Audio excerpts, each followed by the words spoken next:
আমাদের যে কুচকি মেয়েটা আমাদেরকে সেই আলাজ ফানাজ দিয়ে তো এখন তো ছোটো মাছ যেটা ঘরে দেয় সে একটি চালখা নিয়ে এসছে, ক টাকা বলেছে, হ্যাঁ ছোটো মাছই নিয়েছে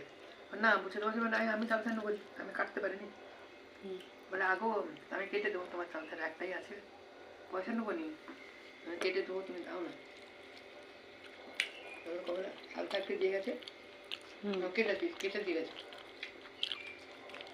সেই চালখাটি টক করেছিল, চাটনি করেছিল, আচ্ছা 3 দিন ধরে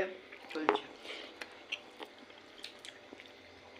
আমার তো টক না হলে আমি খেতে বসার আগেই আমাকে টক দিতে হবে, আমি খেতে আপনি জানি ছোট্ট মাছ তো টক পাঁপড় ভাজা বলি পাবো।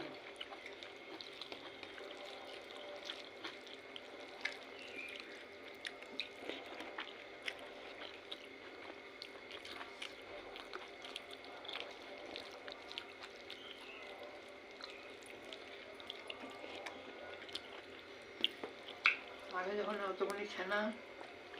শুকনো মাছি বেশি মশাই,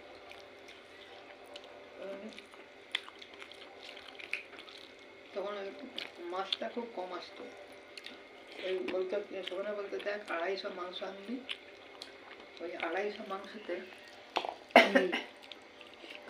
তার একটু একটু করে আবার ছোটো একটু করে কেটে দিত, দিয়ে তাতে একটু আলু বেশি করে দিয়ে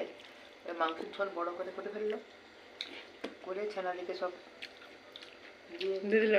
দিয়ে খাবে, তখন কি করে কষ্ট, এত কষ্ট, তোর তো কষ্ট করছে তখন, 250 মাংসই তো বেশি খাবে, আর ওই পয়সাতে মাছ কি হবে, বড় করে ছেনা কালার মাছ কি করে দিবে, শুধু একটু ঝোল ভাত হলো আর একটা কিছু,